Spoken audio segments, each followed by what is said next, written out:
The UFC reached out to me, said Belal versus Kobe, coach the Ultimate Fighter. We say yes. This is the Schmo with the Pro with Dominance MMA's Ali Abdelaziz here inside your home, Las Vegas, Nevada.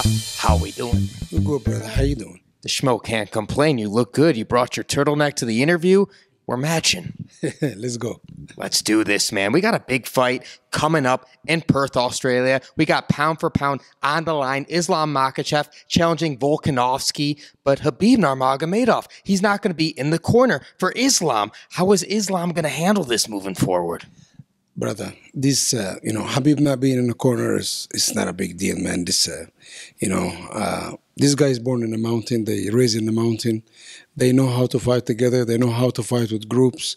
Khabib implemented a lot of things in him throughout the years, and he's always going to be with him. He's even with me here now. Khabib he talks with us every day. He communicates with us every day. He's actually getting in really good shape. I don't know what he's trying to do. February 11, Islam gonna handle business in Australia. How would you summarize this challenge for Islam? How would you say Volkanovski is bulking up 155 pounds? He's currently the #1 pound-for-pound guy. How do you see this challenge? Listen, I think Volk is a great guy and great fighter, but, I think now is Islam's time. Islam is on a completely different level. He's a bigger man. He's more well-rounded than him. I think even people talk about striking. When the last time we saw Alexander Volkanovski knock somebody out? I'm not saying it can never happen, but this is not what he does. He does a lot of volume. Islam is bigger. He have a lot of power, wrestling, grappling, ground and pound. He's the complete package right now. Islam one of the best fighter we ever seen in a long, long time. Over across the pond, March 18th, UFC 286, we have the trilogy between Usman and Leon Edwards. How is that hand of Usman? Listen, Kamaru's hand is 100%. Kamaru never fought any of these guys 100%. He always fight at 60, 70. We haven't seen 100% Kamaru in a long time. But I'm telling you, he's healthy, he's happy, he's actually smiling. I never see anybody in my life take a loss the way he did it, and he said, good job, Rocky, good job, Rocky, and that was his night, and it wasn't Kamaru's night, but, March 18, we're going to see what's going to happen. Now Rocky's got a lot of confidence because you got Usman going into his backyard. How do you see this one playing out? Honestly, I think it's a little false confidence. I think you lost 15 minutes straight in the first fight. You lost almost 20 minutes in the last fight. You lost 35 minutes against one man, right? And you landed a head kick. I think his #1 confidence, bring this coach back who's in your corner motivated you because this man did an amazing job. But he can say, I heard an interview, he said, Kamaru is not even this good. What about if somebody whoop your ass for almost 30 minutes? He's not this good, that means you're not good too, right? The judges, the eyes, the punch count, the takedowns, he was dominated for 4 rounds. But he landed a head kick and kudos to him. But, listen, at the end of the day, Leon is the champion, but what do you hear about Leon since he became a champion? Nothing, right? It was maybe 6 people at the airport waited for him. And I kind of respect him, I like him, but I kind of don't like the way he said Kamaru was not good, right? Give the dude when his credit. When he won, we'll give him his credit. But how are you going to say the man is not good? But it doesn't really matter because Kamaru don't care, I don't care, Trevor Whitman don't care. We know, and he know. Do you think it's better in this situation for Kamaru? Because the talk before that fight with Leon, that second fight, was he's getting up there with Anderson Silva's record. He's going up there for the greatest welterweight of all time. Heck, he was challenging for the greatest UFC fighter of all time. Now that monkey's off his back, do you feel like he's going into this fight carefree to get the business done? Well, it's no monkey. I still, today, I think Kamaru is the pound-for-pound best fighter in the UFC over everybody. And I feel he's the greatest welterweight of all the time. He's going to get this belt back. And after that, all this noise, all this thing is going to disappear. But we have to stay healthy. We have to show up, and we have to compete. Kamaru is a fighter and a competitor. A lot of guys who's fighter, but they're not competitor. You know, listen, if Kamaru have not come to America, he probably been fighting elephants in the jungle somewhere. He's born. It's in him. It's in him. You know, Leon now fearing himself, saying a lot of things, but be careful what you say. You know, that's it. So let's talk about the contenders in the 170-pound weight division. What's next for Bully B. Belal Muhammad? You also represent Gilbert Burns, who took care of business in Brazil against Neil Magny. Who's Belal Muhammad going to be fighting next? And Colby Covington, we haven't heard anything out of him. He's got a high ranking there. What do you think's next going to happen in this division? Listen, the UFC reached out to me, said Belal versus Colby, coach the Ultimate Fighter. We say yes. Nobody can fight Colby. Nobody know where he at. Last time I heard he was at the UFCPI, it was for securities. You know, because I don't know why. Now Masvidal is fighting. I don't know if he's trying to sue Masvidal, try to cash in, or try to do what, but fight or just leave the sport or get out of the ring, right? But Belal, you know, Belal should be fighting for the title, to be honest with you. If I don't care what everybody said. Backup fighter, March 18th? No, but, you know, whatever Belal want to do, you know. But Belal now, the UFC very much saying they're working on Colby Covington fight. This is the right fight.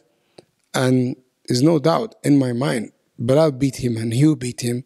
And he'll fight Kamaru, the winner of Kamaru Leon.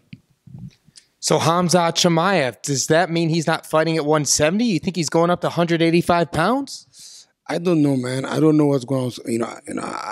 I don't. I talk to these people, and I don't represent Khamzat, but I think Khamzat, man, honestly, he can do whatever he wants, man. The guy is one of the best talent I've seen in a long time. I think he's a great fighter. He's look big right now. I think he right now can go to welter middleweight and become a champion. He'll beat all these guys. He'll beat all these guys who fighting for the title. He beat Whitaker. He'll beat Adesanya. He'll beat Pereira for sure. I think if you go to middleweight right now, for all these top three guys, he can beat all of them. Back to someone you do represent. The Schmo saw you with him yesterday. Where does Kevin Lee fit into all this? Does he got a fight book? What's next for Kevin Lee? Oh, Kevin Lee. Listen, Kevin Lee was, he met with some people the other day. There was a lot of misunderstanding. You got to be careful who represent you, because when you represent people, don't have him be blind, because Kevin Lee never communicate. I always have my fighter communicate with Sean, with Mick, with Dana, with Hunter, right? But when you're in the dark, when you don't know what's happened, right? I can't really speak about it right now, but Kevin Lee find a home. I think a lot of stuff was in his head. It was not true. And the truth will come out. The truth will come out about a lot of things, about a lot of people. But Kevin Lee right now, he's in a good place. He's in a good place. Is there a chance he can be reunited and back in the UFC? Is that on the table? You never know. You never know. This is, he's a free agent right now. And he have couple, he can make a decision. But the most important things about fighters, you are the CEO of your own brand. The manager work for you. We work for our fighters. Don't listen to managers they say this about you, they did this, they did this, they did this. The man, listen, I can tell you this. Kevin Lee almost lost $400,000 because an idiot who represented him told him to go invest in crypto. And crypto, we know, crypto crashed. And he lost all this money because who was getting advice from people, they don't know what they're doing, I don't know if they're bad people, good people, but if you can't give good advice to fighters, they earn this money by tear, blood, and hard work. Don't just have them invest in crypto and lose all their money. There's a new UFC light heavyweight champion. His name's Jamal Hill. The reason why he's the new champion beating Glover Teixeira is because Magomed, Ankalaev, Jan Blachowicz, we didn't get a winner of that fight. The belt remained vacant. Is there an update with the health of Magomed Ankalaev? And when he returns, do you think he's going to be fighting for a title, or we'd see a rematch with Jan Blachowicz? Honestly, is the UFC call? Of course, I would like to. I think Magomed Ankalaev is the best light heavyweight on the planet. I think he had a little injury in the beginning of the fight, and he continued, and I believe he won the fight. I think 30 media member scored the fight for him. Nobody scored it for Blachowicz. And Blachowicz is a tough guy, man. I respect him too. If the UFC want to make a Jamal Hill, let's go. If they want to make a John Blachowicz, let's go. It doesn't matter. If you're the best in the world, you have to fight everybody. I always implement this in my guys. If you think you are the best in the world, you can take on everybody. I don't make my guys pussies. When do you think he returns? Because he had that substantial leg injury. Honestly, he's 100% now. He's back training. And he's ready. Just waiting for Mr. McMahon to give me a date and an opponent. And he'll be ready. He was like the Wolverine. Yeah, for sure. For sure. Then let's ask you about this, the Ultimate Fighter. It's rumored to be Conor McGregor. You got Michael Chandler chomping at the bit. What about Tony Ferguson, the fight everyone wanted to see outside of, Tony Ferguson calling for your guy, Khabib Nurmagomedov? What do you think the UFC should be doing with the Ultimate Fighter? Listen, deserving, I think, should be McGregor, Tony. They have history. Tony here been for so many years. He earned it. And I think Conor owe him money because I think he destroyed his career by not fighting him when he's supposed to fight him, by being his manager and also his competitor. And I think that was very shady and everybody's part was involved. But Tony's not the smartest cat, in the cat. He's always says some crazy shit. The guy is a legend. We have to give him respect. But what Mike Chandler have done in the UFC is what? 1-4 or 2-3? 2-3. 2-3. The guy did nothing. He tried to be like Ric Flair. I'm not a big fan. I'm gonna say hello, but I'll say it in his face. I think it's fake. I think he just. I think Justin Gaethje exposed him. I think Oliveira exposed him. Who else exposed him? He lost to somebody else. Poirier, completely exposed him. And I think he just, I think he's exciting, decent fighter, but I think his time is past. You got to give opportunity to Arman Sarouk and to the Garbrandt. This is who he needs to fight. Like we see Beneil Dariush. Beneil Dariush is a real life gangster. Beneil Dariush, he said, give me Garbrandt. I said, no. I said, give me this guy. And he went on there and took care of business. He was trying to fight Fazif, and me and Rafael Cordeiro fought with him. He's like, I don't care. I think I'm the best in the world. I think I'm the guy who's going to beat Islam. And I do think he's Islam's toughest fight. I think this is the best lightweight fight in the UFC. So he takes care of business against Charles Oliveira when he fights him presumably in May? Honestly, he doesn't need to fight Charles Oliveira. He didn't. But he's like, I'm not waiting. I'm not waiting for Islam after Ramadan. I'm going to go ahead and smash Oliveira, and I'm going to fight Islam. And that's it. He will fight 100%. Islam win, he win, they'll fight each other. I want to get your opinion on the UFC Heavyweight Championship. We see John Jones returning, but he's not fighting Francis Ngannou. He's fighting Cyril Gane. What do you make of Francis Ngannou parting ways with the UFC, or vice versa, UFC parting ways with Francis Ngannou? Listen, I know Francis very well for many years. I don't know what to think about the situation. I believe this thing was about money. People say it's not about money. Everything is about money. You know what I'm saying? Okay, I give you all the right and the footage and videos and all that. I'll give you $500. It doesn't make sense. Things about money. I think there's a lot of bad people involved in this situation. And I think Francis at the end realized, fuck, why I'm doing this? I can do this on my own. And when he decided to do this on his own, it was too late. And I heard two numbers. He said 7 million, and I heard it was 14 million. And if Francis Ngannou left $14 million on the table, I don't know what to say. I think it was a mistake. But I hope he go out there and make 30, 40, 50 million dollars. But the boxing business is brutal. He might get one big payday, and that's, and I hope he do well. I want him to do well, but you got to be careful who you deal with, who you talk to. And but I wish him nothing but the best. But in reality, I still feel to today, I think if it was trust between Dana, Francis, Hunter, or the UFC, Francis Ngannou can be in one of the biggest blockbuster fight in modern history, maybe 4 or 5 million pay-per-views, and if he have Dana White promoted it, like he did Mayweather and McGregor.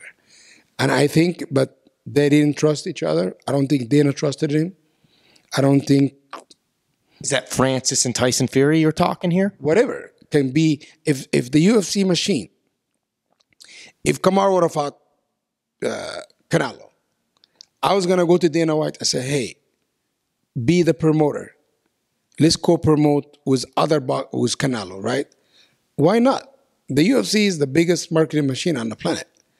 And I think if it was trust between those two people, but I think Dana never trusted him. And I don't think he trusted Dana. And I think Hunter was involved. And I think Hunter and Francis was cool. And after that, somehow, I was shocked when Francis left, to be honest with you. But listen, at the end of the day, people have to move on. Francis is going to do his thing. The UFC already have a new title fight. The UFC is a machine, man. They move on. And listen, it's a gamble. Now, I hope somebody write a check with Francis Brazilian dollars and he make his money and be happy. Because he said he want to be happy, he want to be at peace, he want to be free. Now he's really free. But he's free in a jungle too. These boxing guys, biggest scumbags in this business. It's in boxing. There's only one guy, good guy in boxing. His Highness Prince Khalid. He's the guy who's the kingmaker of boxing, who is the guy have money. See, BBC money's run out. Eddie Hearn money's running out. PBC money, you mean? Running out. The only people have money.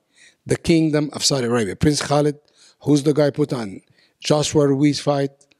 He put on a lot of big fights. They're putting on the Tommy Fury Jake Paul fight in Saudi Arabia too. And this is the guy, and he's behind the scene. This is the guy.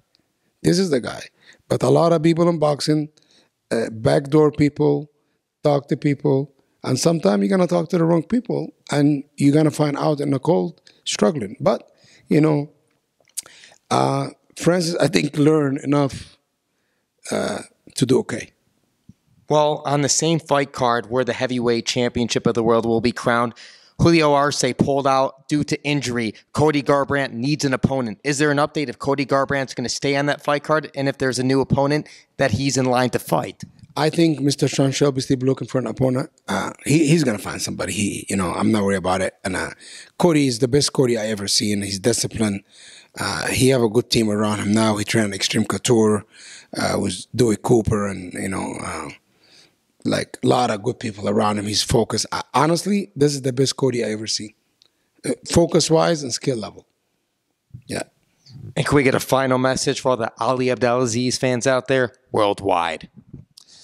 No, just stay humble and just be cool and be loyal and that's it, man. It's just it's gonna be the next 3 months. You got Kamaru fighting, you got Islam fighting, you got so many big fights, and I'm gonna be busy. And you got this weekend, a legendary fight, Fedor fighting Ryan Pater. And people doesn't give attention enough to this. I think it's an end. This guy it's one of the, for sure, pound for pound top 3 for sure. Who's the other two? I think Khabib for me is number 1. You're not going to bail on your guy Usman now, are you? And I say Kamaru win this title, he's top 1 or 2. I feel that. I just think what this man have accomplished. What about John Jones? Listen, I like John. You know, I wish him the best. I think he's going to beat Cyril Gane. But, you know, if he come back and win and during the USADA era, he's in the conversation too. I can't hate on him. Me and Sean are different, but now he's around good people. He getting some good advice. When you're around bad people and getting bad advice, you know, people doesn't know who you are. But I think John Jones fine. He have his own team, his own Greg Jackson, Brandon, and now he have good people around him, you know, and I think he's going to do well. I really think he's going to win the title, you know, and I think, you know, I see a lot of fighters now taking matter in their own hands. They're being the CEO of their own brand, and I want to see more fighters doing this, and I want to see, I know you one of the good guys, the Schmo, but also, you know, some of the fighters, speak with media who bring positivity to your career. Don't speak with media all the time talking about negative this and take it so personal and hypocritical. You know, you have Chiesa, Paul Felder, Bisping, Chris Weidman, Josh Thompson, all have podcasts. Support your fellow fighters and speak with good guys. Schmo travel coast to coast, interview people. I have to respect you. Brad Akamoto is a good guy. John Morgan is a good guy. Aaron from TSN is a good guy. There's a lot of good guys. Stay away from media who bring, when media talk about negativity, they only want clicks. Be smart. Don't involve in beef. I have beef more than anybody. There's nobody out there got more balls to fight with promoters. I do it. I do it behind closed door. Many people said, I'm a house manager, I'm this, I'm this. No, I'm a smart manager. Just fighters, be smart. Don't get involved in some shit you don't need to be involved in. Don't do that. And just stay positive. You know, because when you fight, and you carry this negativity inside the cage, you fight in your opponent, his coaches, and the promoter. But you don't need to be involved in this beef. Just be happy. That's it. Nothing more dangerous than a happy fighter. Nothing more dangerous than a happy fighter. He's the pro. I'm the Schmo. Las Vegas. We're out.